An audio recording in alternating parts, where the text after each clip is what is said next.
이번 방송에서는 예고해드린 바와 같이 부산지방법원 동부지원 2005 고단 1003 사기 무고 폭행 판결문을 정리해 보겠습니다. 그 판결문을 정리하기 전에 제가 지금 이 방송이 이제 11탄인가요? 12탄인가요? 잘 모르겠는데 12탄 정도 되는 것 같은데요. 제가 유튜브 방송하면서 요번에 아주 특화해서 이 문현동 금도굴 사건에만 특정해서 지금 계속 방송을 하고 있습니다.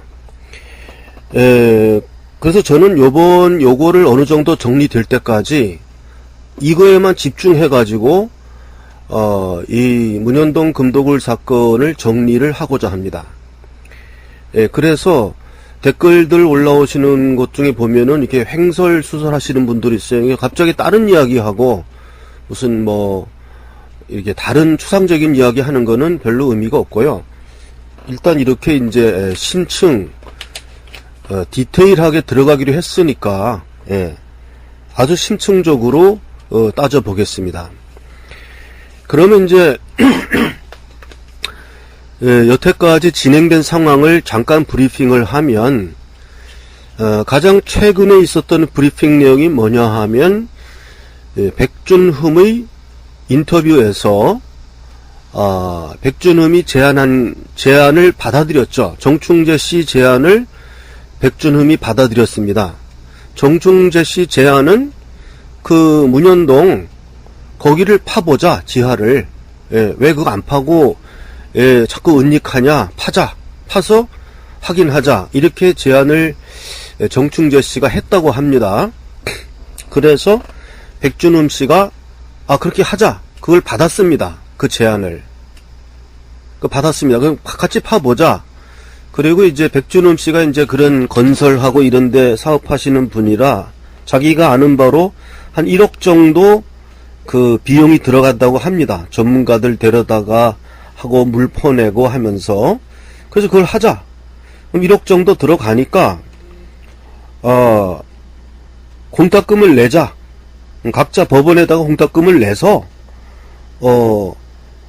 틀린 사람 그 안에 팠더니 아무것도 없고 어뢰 기지도 안 나오고 유골도 없고 아예 거기 금도 없는 거 이거 확인이 되면, 그러면 이제 공탁금을 그 틀린 사람은 공사 비용을 내야 되는 거고, 올바른 이야기 한 사람은 공탁금을 되찾아가는 걸로 하자.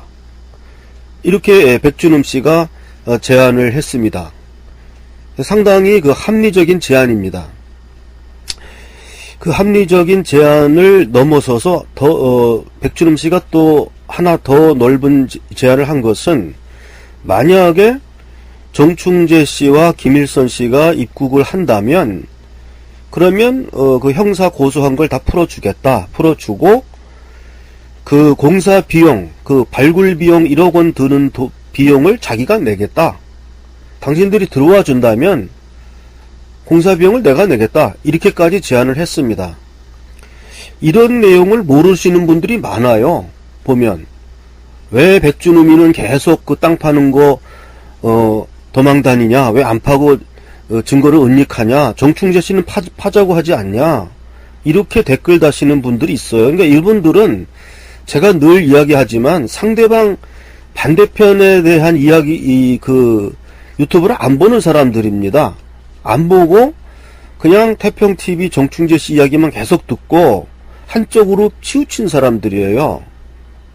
그렇기 때문에 지금 백준흠 입에서 무슨 얘기가 나왔는지를 모르는 겁니다. 그래서 제가 그거를 전번에 한번 소개해 드렸고 지금 또다시 소개해 드리는 겁니다. 백준흠 편을 드는 게 아니고 이 이야기는 백준흠 이야기가 맞아요. 당신들이 들어온다 그러면 내가 공사비용 내가 내겠다, 기꺼이. 만약에 안 들어온다 그러면 공탁금을 법원에다 맡기고 틀린 사람이 공사비용 내는 거고, 맞힌 사람은 공탁금을 찾아가면은 굉장히 합리적인 얘기입니다. 그래서 지금 최우원 씨라는 분이 정충재와 김일선 씨의 그 대리인이 되겠다고 자청했다고 합니다. 최우원 교수가. 자기가 대리인이 되겠다 그러면 거기 땅 파고 이러는 데 대해서 그럼 자기가 대리인 하겠다. 그렇게 이제 했으니까 그러면 정충재나 김일선 씨는 신변의 위협 때문에 못 들어온다고 한다면 그럼 최우원 씨가 대리인으로 와서 같이 거기를 파보자, 밑에를. 그리고 한 1억 원 정도 든다고 해요.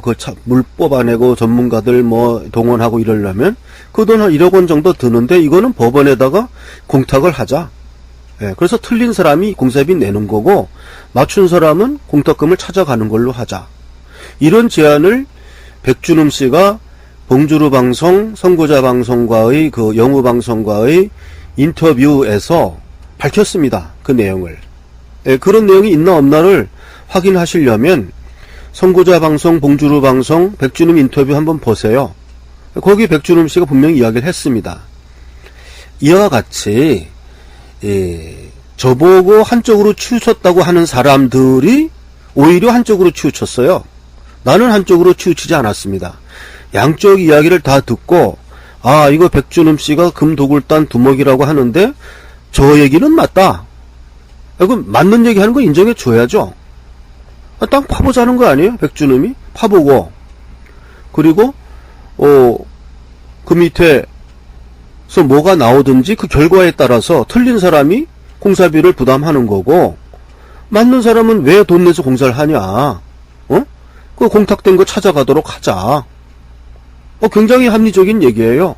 이런 얘기를 했다는 사실조차 모르는 사람들이 너무 많아요. 많으면서 백준흠 사기꾼이다 이렇게 얘기하는 거예요. 백준흠이 사기꾼일 수 있습니다. 예, 그 안에서 금도굴에 갔을 수도 있는데 어쨌든 지금 백준흠이 하는 그 이야기 자체는 이건 합리적이다. 인정할 건 인정해야죠. 예, 우리가 인정할 건 인정해야죠. 자, 이것이 이제 그동안 있었던 진행 상황이고요. 다음에는 동부지원의 판결문을 정리해 보겠습니다. 부산, 제가 이거는 글자가 작으니까 읽어 드리겠습니다.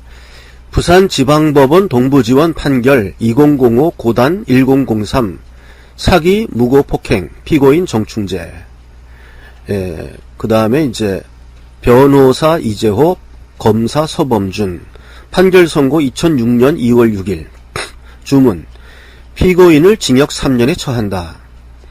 이 판결 선고 전의 구금일수 152일을 위형에 산입한다. 범죄 사실.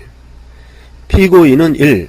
박수흥이 1987년경부터 부산 남구 문현동 1219-1 이하 이 사건 대지라 한다.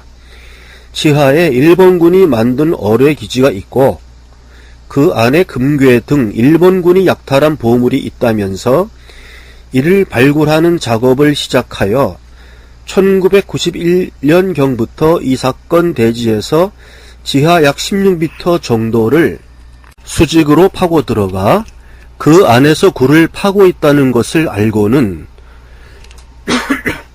박수흥에게 금원을 투자하고 1998년경까지 총 연장 50m 정도에 이르는 굴을 파보았으나 일본군 어뢰기지를 발견하지 못하였을 뿐만 아니라 박수흥의 말도 신빙성이 없다고 판단하고 포기한 사실이 있어 결국 이 사건 대지 지하에는 박수흥이 판 굴 외에 일본군 어뢰기지 등 다른 지하 공간이 없을 뿐 아니라 일본군이 약탈하여 숨겨놓은 금괴가 없다는 사실을 잘 알고 있으면서도 위와 같이 박수흥이 판 굴을 일본군이 판 굴이라고 하면서 마치 그 안에 일본군이 약탈한 금괴가 있는 것처럼 하며 이를 발굴한다는 명목으로 타인의 재산을 편취하기로 마음먹고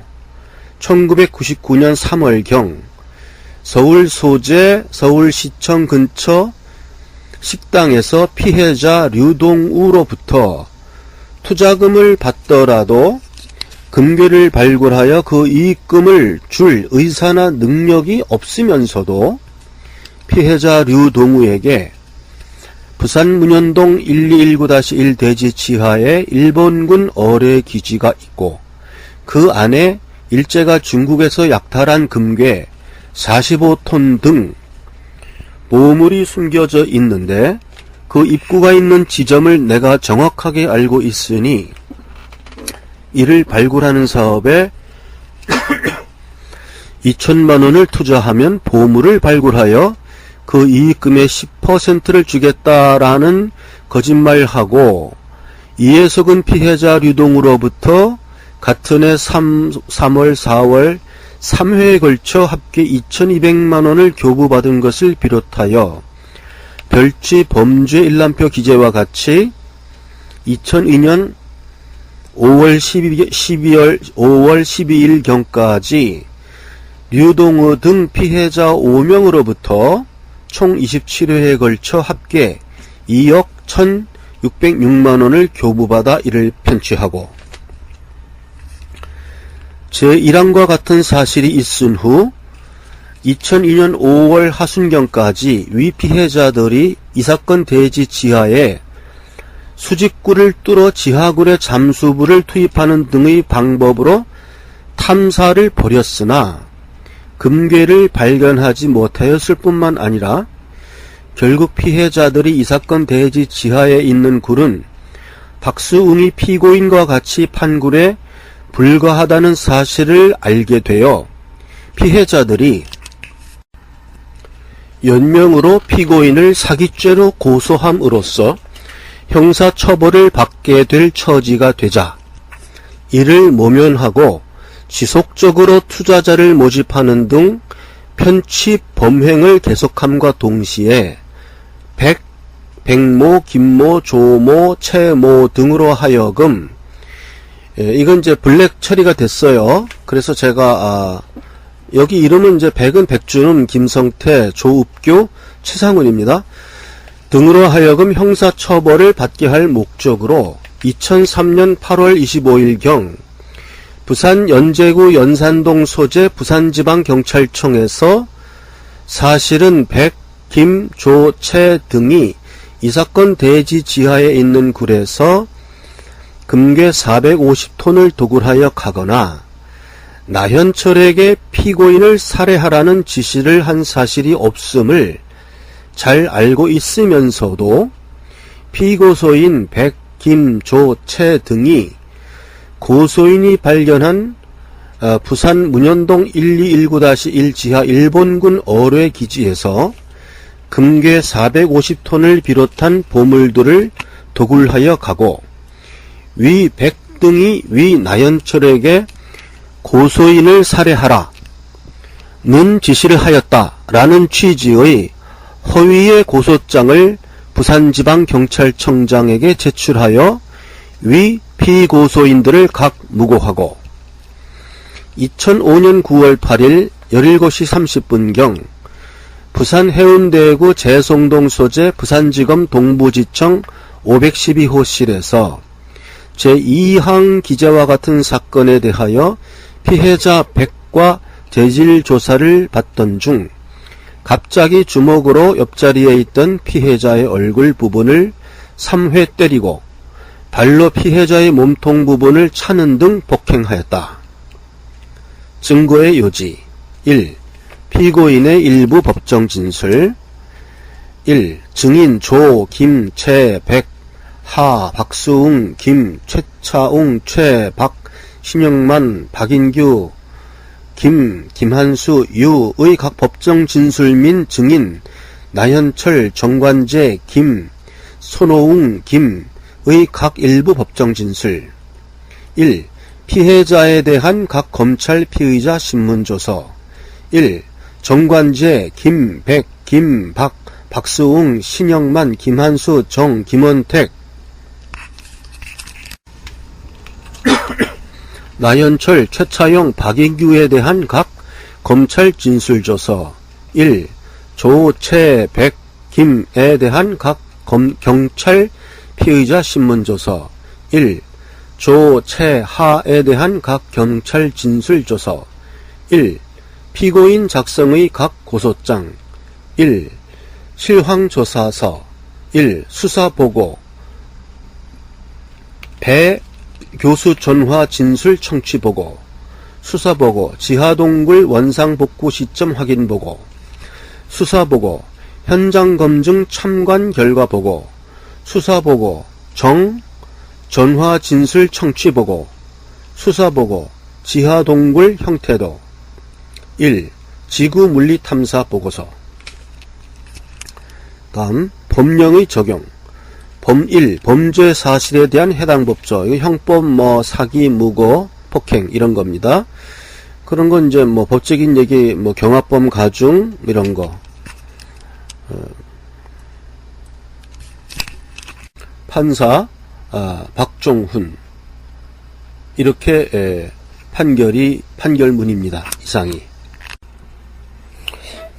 자, 그러면 이 판결문에서 우리가 알 수 있는 것을 좀 정리하고 넘어가겠습니다. 댓글들 단 사람들 주장은 무슨 판결문을 어떻게 믿느냐 이렇게 얘기하는데 다 좋아요. 판결문을 믿을 수 없고 정충재 씨 이야기대로 이건 노무현으로부터 내려오는 지령에 의한 억지 재판이었다고 인정한다고 하더라도 여기 써져 있는 판결 선고일이라든지 접수 일자 이런 건 사실 아니겠어요? 예, 그래서 정충재 씨 그 주장에 의하면 자기를 사기죄로 44개월 집어넣고 그동안에 이자들이 도구를 다 해먹었다. 이렇게 주장을 했는데, 예, 그게 이 날짜가 좀 안 맞습니다. 이게 보면, 정충재 씨가 이 백준훈 등 피해자들로부터 이 고소 고발당한 것은 2005 5-1003 해서 2005년도 이게 몇 월 달인가요? 2005년에 와서 이제 이 사람이 사기범으로 이제 구속된 거예요. 2005년도에 들어와서. 그러면 금이 발견되었다고 해서 정충재 씨가 뿜어 나오는 물을 3시간 반 동안 보았다. 그게 어느 시점이냐면 2002년 3월 하순 4월 초순 그 무렵입니다. 그때 김성태란 자가 잠수부를 동원해서 내려가서 금이 있는 것을 발견하고서는 정충재에게 도구를 제시했다. 그 시점이 2002년 3월 하순 4월 중순 그 사이입니다. 예. 그러면 2002년 금이 발견되었다는 2002년 4월 초순부터 2005년 이 지금 고단 판결 선고가 2006년 2월 달에 났는데 어쨌든 이 긴급 체포가 됐겠죠. 이 사람이 긴급 체포가. 그러니까 체포된 건 2005년에 와서 이제 체포된 것인데 그러면 체포되기 전까지는 2002, 2, 3, 4, 5 한 3년 6개월 동안 정충재 씨는 자유로운 상태에 있었어요. 그래서 분규가 많이 있었겠죠. 니들이 왜 금 도굴 해 도망갔냐 이러면서 그러면서 정충재 씨가 한 것이 뭐냐 하면 그 연제구에 있는 경찰청에 백준흠 등 이 사람들을 2003년 그 도굴죄 그걸로 이제 고소했잖아요. 고소한 그 사건이 이 사건 2005 고단 1003에서 무고죄로 지금 판결이 난 겁니다. 그러니까 금이 발견되었다고 하는 2002년 3월 하순 4월 초순경부터 곧바로 2003년에 정충재 씨는 백준흠 등 이 사람들을 금 도굴범으로 금을 다 훔쳐갔다라고 고소를 했고 그리고 2005년 들어갈 때까지 한 3년 6개월 정도의 시간을 정충재 씨가 자유로운 상태에 있었어요. 그리고 정충재 씨의 말에 의하면 그렇게 해놓고 이미 사실적으로 이자들이 거기를 다 장악했다. 점유를 다 해버리고 김옥랑이 땅을 사고 땅을 다 사서 이제 완전 배타적인 어떤 그 권력을 형성해 버렸다 이거죠. 그러니까 이거는 이게 앞뒤가 맞습니다. 정충재 씨 얘기가. 예. 그러니까 금이 발견됐는데 실제적으로 이 사람들이 실력을 행사해 가지고 거기를 다 장악해 버리고 자기는 팽당화시키고 자기가 할 수 있는 것은 이자들을 도굴범으로 고소할 수밖에 없었다. 그래서 고소를 했는데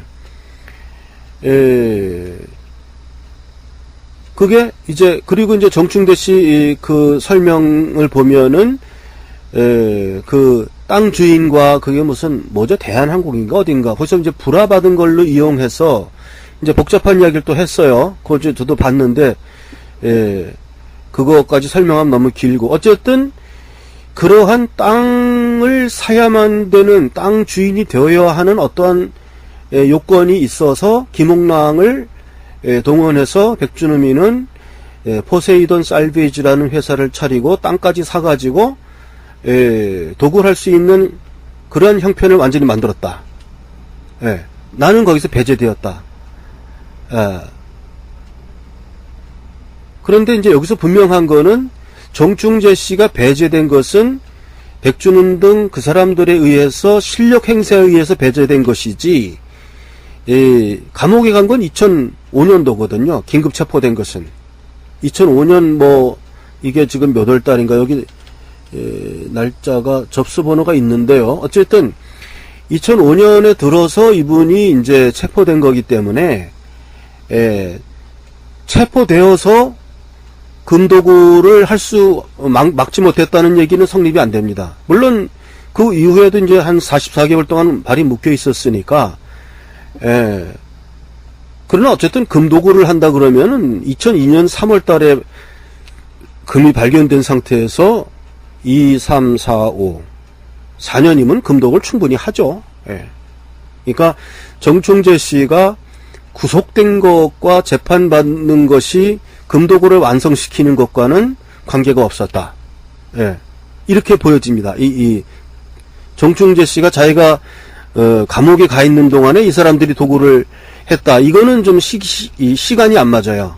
이 사람 백준음 등이 도구를 했다고 한다면 그거는 정충재 씨가 구속되기 전에 이미 다 한 겁니다. 김옥랑을 동원해서 땅을 사가지고 그것을 다 동원한 겁니다. 그러니까 여기서 우리가 팩트로서 짚고 넘어가야 되는 것은 정충재 씨가 사기, 무고, 폭행으로 44개월 감옥 생활을 한 기간은 2005년부터이기 때문에 긴급 체포로 다 포함해서 판결 선고가 2006년에 났으니까 그 전에 이분이 구금일수 152일 동안 체포되어 있었나 봐요. 152일이면 5개월 아닙니까?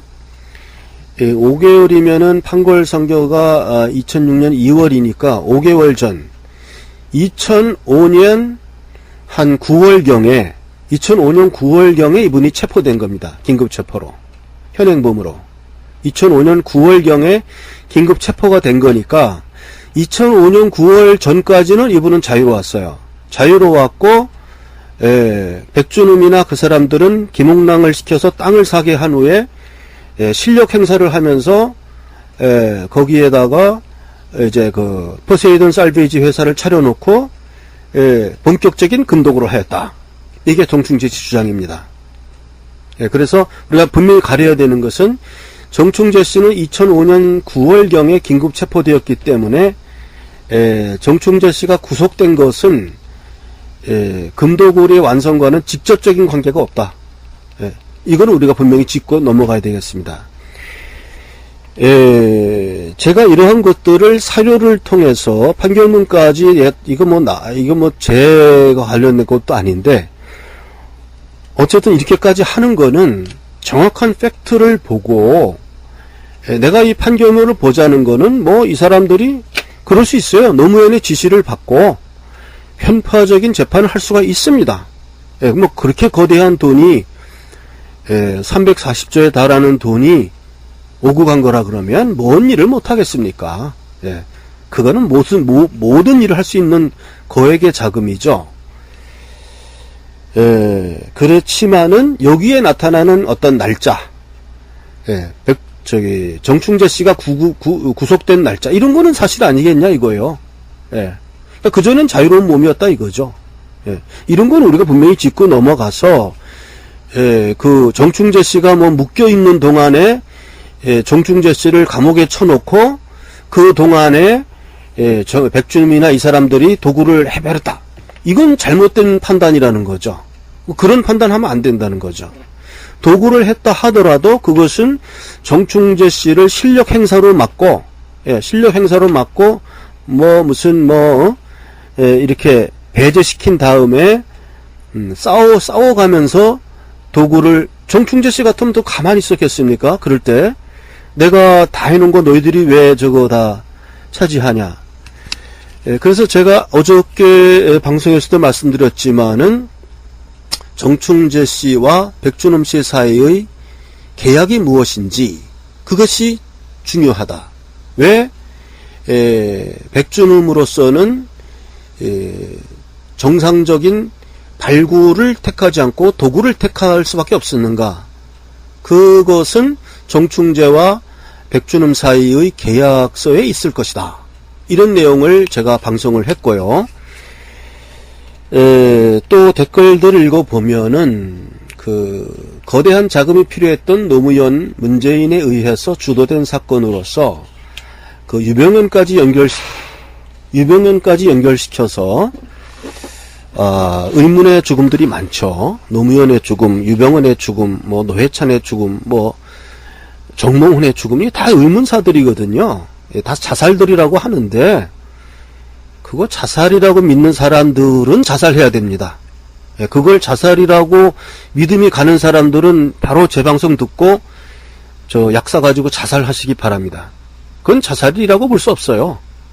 그건 자살이라고 볼 수 없는 이상한 죽음들이었는데 거기에 연결시켜서 어떤 검은 세력의 그 휘몰아침 속에서 백준음은 그 일각에 있었던 자들로 보아야 된다는 추리를 올려주시는 분들도 있습니다. 그 상당히 일리가 있어요. 일리가 있고, 만약에 그러한 거대한 세력이 개입되어 있다 그러면 그걸 밝혀내기가 되게 어렵겠고, 또 그렇다면 반드시 밝혀내야만 하는 그 사건이 되겠습니다. 이건 개인적인 정충재와 백준음 사이에 무슨 뭐 발굴 싸움이 아니고 구군이 달린 문제죠. 그런데 제가 이렇게 백준음을 편을 드는 사람으로 오해하시는 분들도 있고, 하는데 제가 이렇게 신중하게 이렇게 심층 분석을 하는 이유는 지금 뭐 굉장히 이 내막을 모르는 분들이 뭐 그냥 이상한 얘기 하시는 분들이 많아요. 내막을 모릅니다, 이게 지금. 왜 백준음이 도굴범인지를 잘 모르고 그냥 일방적인 얘기만 듣고 저 사람 말은 사실이다 이렇게 하는 거예요. 그런 분들은 조금 자제하시길 바라고요. 오늘은 어쨌든 이 부산지방법원 동부지원 2005 고단 1003 당사자 이름 정충재 치고 대법원 나의 사건 검색 들어가서 검색해 보세요. 있습니다. 그러니까 오늘 방송은 이 판결문의 내용을 정리해 보았습니다. 오늘 방송은 여기까지 하겠습니다.